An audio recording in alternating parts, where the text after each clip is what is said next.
Hallelujah, praise the Lord at salamat po sa ating Panginoon sa tagpong ito. Medyo malamig na po kasi dito sa Italy kaya kailangan naming balot na balot. At mga kapatid, tayo po ay magdi-devotion na. Ituon po natin yung ating puso't isip sa ating Panginoon dahil ang pag-aaralan natin mga salita niya ay makapangyarihan at tapat. Amen. Kinukumusta ko po ang aking mga kapatiran sa Doropate Church, La Mesa at sa lahat ng mga tumututok palagi sa daily devotion na ito. Ito ay napakahalaga para sa ating Panginoon at tayo ay magiging malakas kapag tayo nakakarinig palagi ng mga salita ng ating Panginoon. At mga kapatid, samahan niyo po ako, tayo po ay manalangin na hallelujah. Hallelujah, praise the Lord. Salamat Panginoon sa tagpong ito. Narito po kami Lord, pinupuri ka namin, pinapasalamatan sa mga dakilang bagay na ginagawa niyo sa aming buhay Lord. Hindi man kami karapat-dapat, ngunit palagi niyo pa rin kaming tinutugon sa aming mga dasal Panginoon. Narito po kami humihingi ng tawad sa lahat ng aming mga nagagawang mga kasalanan. Lihiman, hayag, sinadya o hindi. Patawarin niyo po kami Panginoon. Kung kami man po ay nakasakit ng aming kapwa, patawarin niyo po kami.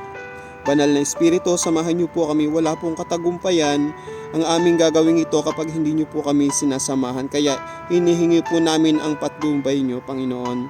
Sa akin pong paghahayag ng iyong mga banal na salita, Lord, itago mo ko sa iyong likuran upang ikaw lamang ang mapapurihan at mapasalamatan na sa oras ako'y nagsasalita, ikaw po ang mataas. Kapangyarihan mo nawa ang maghari sa aming buhay, maging sa aking mga kapatiran, Lord, na makikinig at manonood ng daily devotion na ito, Lord. Nawa tumimo sa aming puso't isip ang lahat ng mga lalabas sa aking bibig na galing lamang sa iyo, Panginoon. Dinadalangin ko rin, Panginoon, ang lahat ng mga hindi nakaka-attend ng daily devotion na ito, ng mga hindi nakakapanood, Lord, hipuin mo ang puso nila upang maging sila ay makaranas din ng himbalang galing sa iyo. Uhawin niyo po, Panginoon, ang kanilang mga puso't isip, lalong ang kanilang mga espiritu, dahil ito po ang kailangan namin sa tagpong ito. Kahit ngayon pa lamang, Panginoon, inaangkin na po namin ang katagumpayan sa pangalan ng aming Panginoong Hesus. Amen. Praise the Lord. Tayo po ay mag-aral ng banal na salita ng ating Panginoon.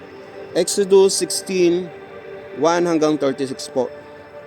Ang mana at mga pugo. Mula sa Elim, nagpatuloy sa paglalakbay ang mga Israelita at 15 araw ng 2 buwan mula sa nang sila'y lumabas sa Ehipto, nang sila'y dumating sa ilang ng Sin, sa pamagitan ng Elim at Sinai. Ang mga Israelita ay nagreklamo kina Moises at Aaron. Sinabi nila, mabuti pa sana'y pinatay na kami ni Moises, ni Yahweh sa Ehipto. Doon makakakain kami ng karne at tinapay hanggang gusto namin. Dito naman sa ilang na pinagdalahan nyo sa amin, mamamatay kami sa gutom. Sinabi ni Yahweh kay Moises, pauulanan ko kayo ng tinapay mula sa langit. Araw-araw, palalabasin mo ng bahay ang mga tao para mamulot ng kakainin nila sa maghapon. Sa pamamagitan nito'y susubukin ko kung susunod sila sa akin, mga tagubilin. Tuwing ika-6 na araw, doble sa karaniwan ang kanilang pupulutin at ihahanda. Pagkatapos ng pakikipag-usap nila kay Yahweh, sinabi niya nina Moises at Aaron sa mga Israelita, mamayang gabi, mapapatunayan ninyo na si Yahweh ay ang naglabas sa inyo sa Ehipto at bukas ng umaga makikita ninyo ang kaniyang kapangyarihan. Amen. Narinig niya ang inyong reklamo laban sa kanya sapagkat tuwing gagawin ninyo ito ay sa kaniya kayo nagrereklamo, hindi sa amin. Idinugtong pa ni Moises, mamayang gabi bibigyan niya kayo ng karne. Bukas ng umaga ay tinapay ang ibibigay niya sa inyo hanggang gusto ninyo. Iyan ang sagot niya sa inyo. Ang totoo, anumang reklamo ninyo ay laban sa kanya, hindi sa akin, hindi sa amin. sapagkat sino ba kami para pagreklamuhan ninyo? Sinabi pa ni Moises kay Aaron, paharapin mo ang buong bayan kay Yahweh, sapagkat narinig niya ang kanilang reklamo. Nang sabihin ito ni Aaron, ang buong bayan ay humarap kay Yahweh sa gawin ng disyerto. At bigla na lamang nilang nakita sa ulap ang kaluwalhatian ni Yahweh. Sinabi ni Yahweh kay Moises, narinig ko ang reklamo ng mga Israelita. Sabihin mo sa kanila na sa pagtatakip silim, bibigyan ko sila ng karne. Sa umaga, bibigyan ko sila ng tinapay hanggang gusto nila. Sa gayoy, malalaman nilang ako si Yahweh ang kanilang Diyos. Amen. Nang magtakip silim, dumagsa sa kampo ang napakaraming pugo. Kinaumagahan naman ay makakapal na hamog sa paligid ng kampo. Nang mapawi ang hamog, nakakita sila ng lupa. Sa lupa ng maliliit at maninipis na mga bagay na parang pinipig. Hindi nila alam kung ano yon, kaya nagtanungan sila, ano ito? Sabi ni Yahweh. Sabi ni Moises, iyan ang tinapay ng nabigay sa inyo ni Yahweh, at ito ang utos niya tungkol diyan. Bawat isa ay kukuha ng kailangan niya at ng mga kasama niya sa tolda, kalahating salop bawat isa, bawat isang tao. Namulot nga ang mga Israelita, may kumuha ng marami at may kumuha ng kaunti, ngunit ng takip silim, ngunit nung takalin ang kanilang nakuha. Ang kumuha ng marami ay hindi lumabis, at ang kumuha ng kaunti ay hindi naman kinulang. Sapat lang sa kanila ang kanilang nakuha. Sinabi sa kanila ni Moises, huwag kayong magtitira para sa kinabukasan. Ngunit ang ilan sa kanila ay hindi nakinig kay Moises. Kinabukasan, inuod at gumaho ang itinira nila, kaya nagalit sa kanila si Moises. Mula noon, tuwing umaga, namumulot sila ng ayon sa kanilang kailangan. Pag-init ng araw, ito'y natutunaw. Nang ika-6 na araw, doble ang kanilang pinulot, isang salop para sa isang tao. Nagpunta kay Moises ang mga pinuno ng bayan at sinabi ang nangyari. Ipinaliwanag naman ni Moises sa kanila, ito ang utos ni Yahweh, bukas ay araw ng pamamahinga, araw ng nakatalaga kay Yahweh. Lutuin na ninyo ngayon ang gusto ninyong lutuin, ang hindi maubos ay itira ninyo para bukas, tulad ng sinabi sa kanila ni Moises. Nagtira sila para sa kinabukasan at iyong hindi nasira at hindi inuod, at sinabi ni Moises, ito ang kakainin ninyo ngayon. Ngayon ay araw ng pamamahinga, wala kayong makukuha niyan ngayon. 6 na araw kayong mamumulot niyan, ngunit sa ika-7 araw, sa araw ng pamamahinga, ay wala kayong makukuha. Ngunit ng ika-7 araw ay mayroon pa ring mga lumabas sa bukid para mamulot, ngunit wala silang nakuha. Kaya sinabi ni Yahweh kay Moises, hanggang kailan ba kayo susuway sa aking mga utos? Tandaan ninyo na akong si Yahweh ang nagtakda sa inyo ng araw ng pamamahinga. Kaya tuwing ika-6 na araw ay binibigyan ko kayo ng pagkain para sa 2 araw, sa ika-7 araw ay wala nang lalabas. At mula noon, nagpahinga na lamang sila tuwing ika-7 araw. Mana ang itinawag ng mga Israelita sa pagkaing pinupulot nila. Ito ay parang buto ng kulantro, maputi at lasang galyetas na minsan na minasa sa pulot.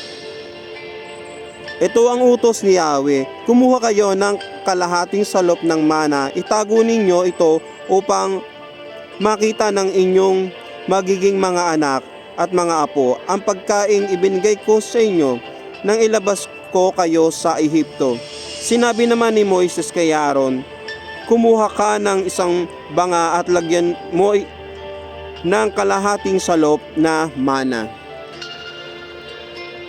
Pagkatapos, ilagay mo sa harapan ni Yahweh upang itago para sa ating magiging mga anak at mga apo, gaya ng iniutos ni Yahweh kay Moises.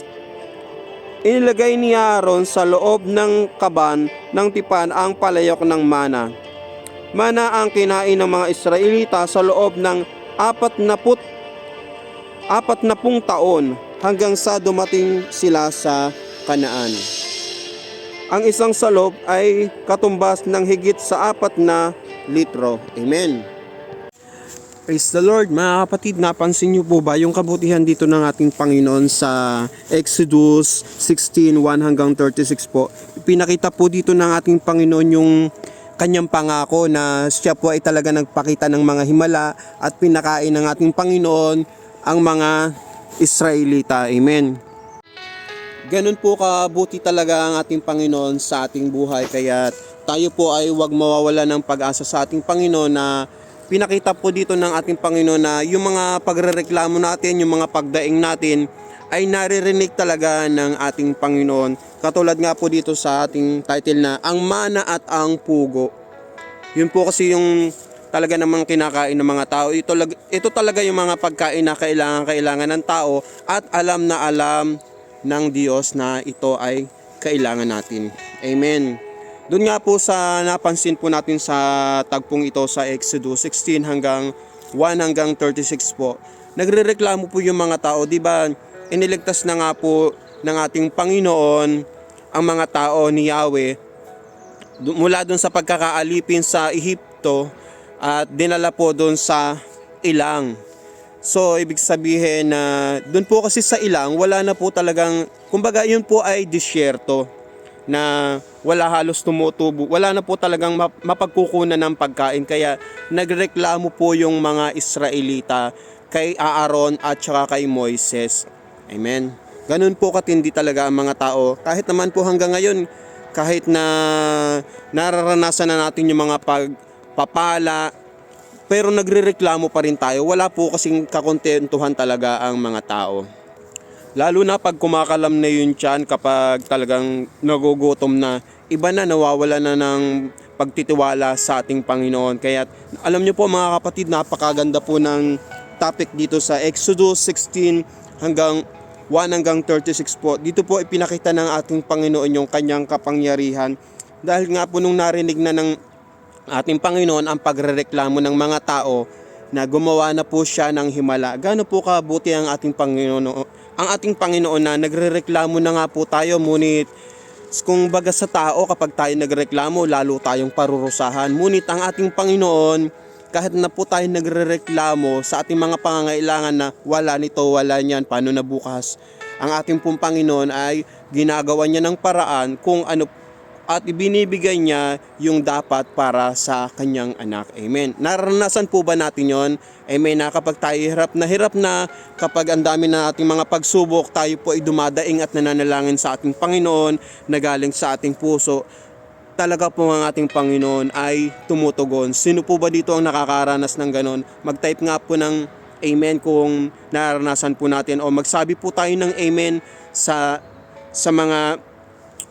kabutihan ng ating Panginoon. Dahil ang ating Panginoon, kahit na sobrang dumi ng ating puso, kahit na palagi tayo nagrereklamo, katulad nga po ng example nga po dito yung mga Israelita, ang kanyang bayang pinili, ang mahal na bayan ng ating Panginoon. Ang mga tao doon talagang pasaway, talagang hindi sumusunod ng ayos sa ating Panginoon, ngunit mahal na mahal pa rin ng ating Panginoon. Katulad po natin na lagi tayong sumusuway, na hindi sumusunod sa ating Panginoon, na kahit sabihin natin na Lord, nandito po ako, susunod na, ngunit kinabukasan, nakakalimutan na natin yung pangako natin sa ating Panginoon. Ngunit ang pangako ng Diyos sa atin, kailanman ay hindi niya nakakalimutan. Ito ay palagi niyang tinutugon sa tamang oras, sa tamang panahon, at depende sa ating puso, sa ating pananampalataya. At napansin niyo po ba dito mga kapatid, yung pagrereklamo ng mga Israelita, ang sabi po nila, maigi pa sa Ehipto, nakakain kami ng sagana hanggang sa gusto naming kumain ng kumain. At yun ay narinig ng ating Panginoon at alam niya, alam ng Lord ang mga nirereklamo nirereklamo ng mga tao kay Aaron at kay Moises. Nagrereklamo din sila sa ating Panginoon. Ngunit ito pong si Aaron at si Moises ay ang sabi po nila,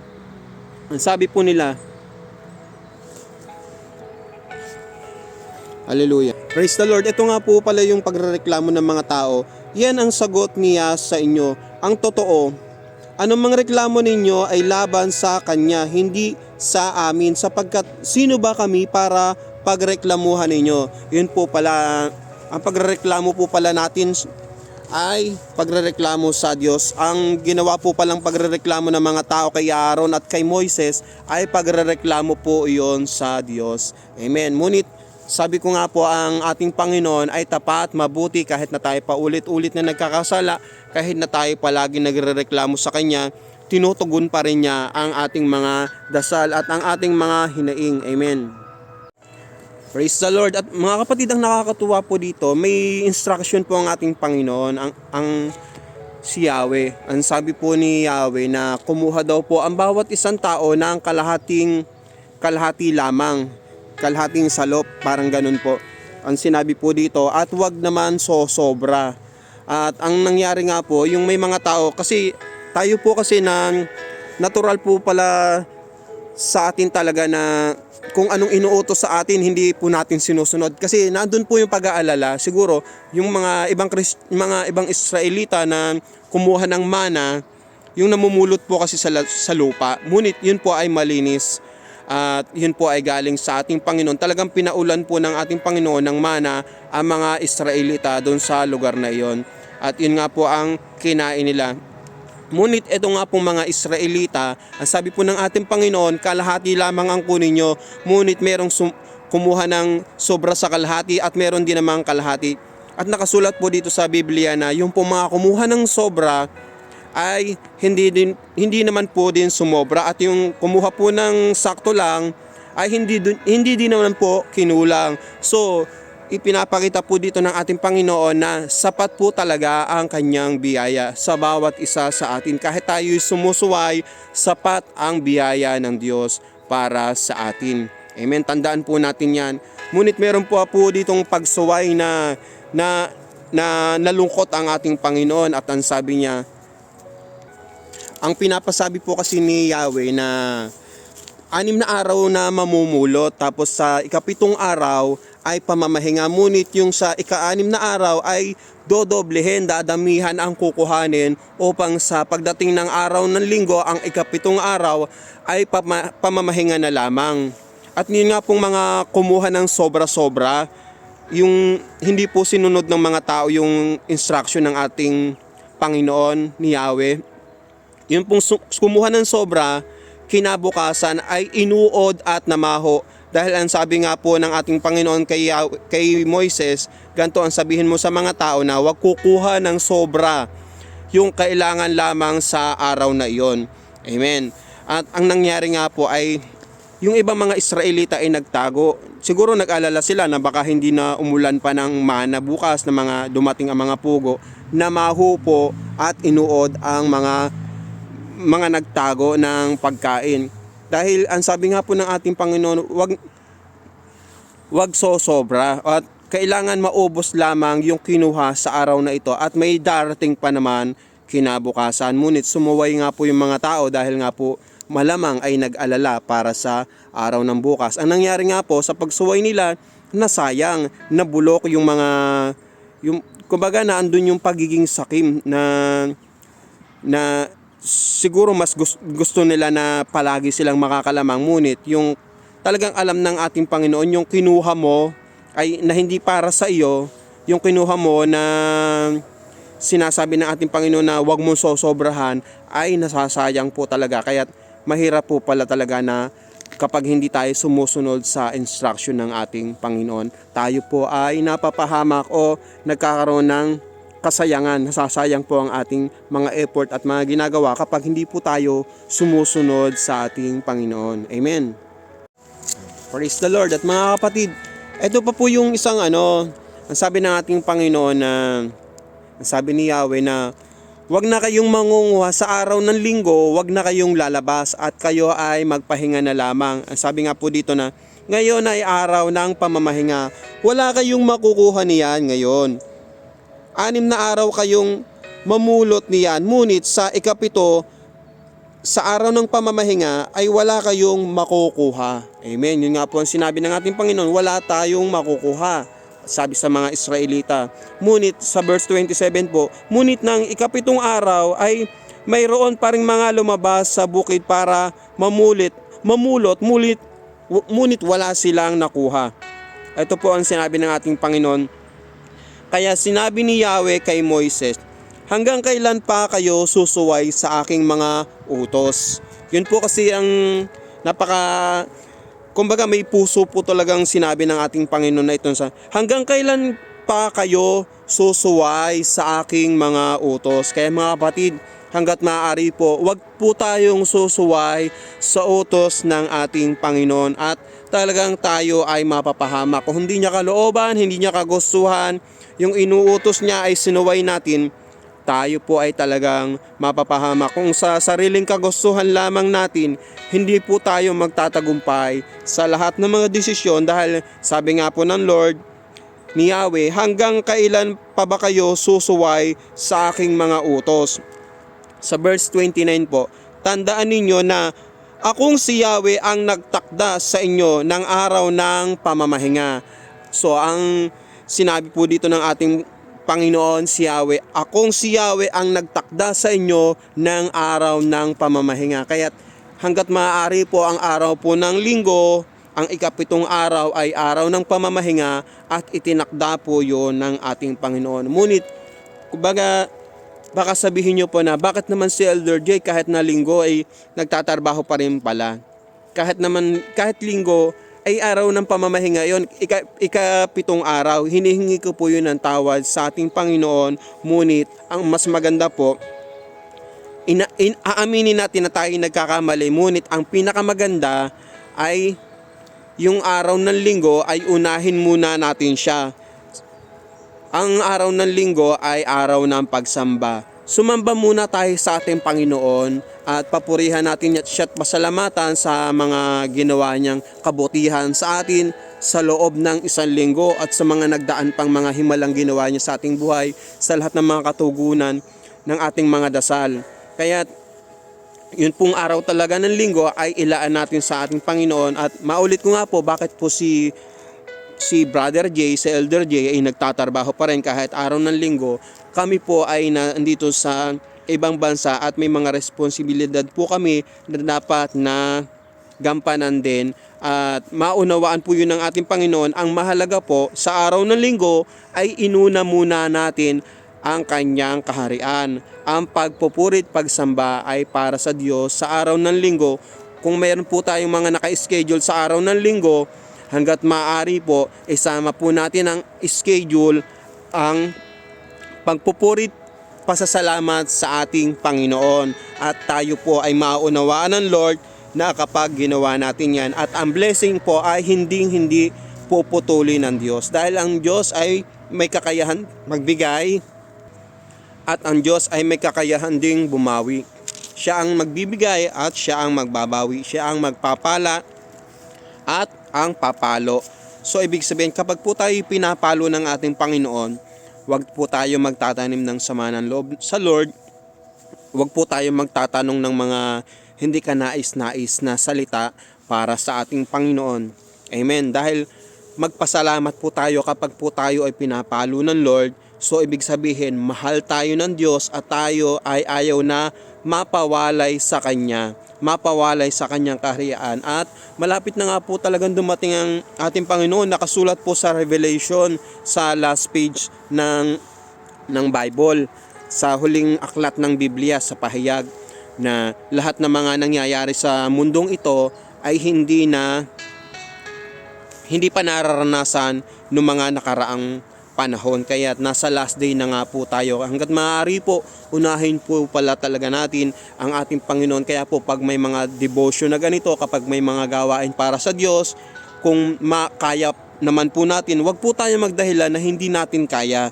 Dahil ang Diyos po ay nasasaktan. Kapag nasaktan po kasi natin ang kalooban ng Lord, ang puso ng Lord, mahihirapan tayo na tumugon sa mahirapan tayo na tugunin ng ating Panginoon dahil nga po tayo ay nagkakasala at nagsisinungaling. Kasi po ang isang tao kapag nagsisinungaling, ang kalooban ng Diyos ay hindi nakakapasok. Ang himala at pagpapalan ng Diyos ay nahaharangan. Sabi nga po sa Biblia na andyan na yung blessing. Ibinigay na ng Lord. Ngunit dahil sa ating mga kasalanan, hindi natin matanggap. Kaya mga kapatid, iwasan po talaga natin yung sakta natin yung kalooban ng ating Panginoon at tayo ay magkakasala at magsisinungaling. Amen. At mga kapatid, meron pa pong inuutos dito ng ating Panginoon. Ito ang utos ni Yahweh. Kumuha kayo ng kalahating salop ng mana. Itatago ninyo ito upang makita ng inyong magiging mga anak at mga apo ang pagkaing ibinigay ko sa inyo nang inilabas ko kayo sa Ehipto. Amen. Yung pong pagtatagong iyon ay may basbas ng ating Panginoon, kaya po yung itinago nila ay hindi nabulok. Dahil kapag po inutos ng ating Panginoon, yun po ay totoo at mangyayari. Kaya po kasi nabulok yung mga itinago ng mga tao. Kasi ang sabi ng ating Panginoon, sapat na yung pagkain ngayon. At wag na kayong magtatago pa para sa araw ng bukas. Ang nangyari po doon sa pugo ay inuod at yung naman pong mana ay bumaho. Ayun po ang nangyari, kaya napakahalaga po pala talaga ng pagsunod sa mga inuutos ng ating Panginoon. Amen.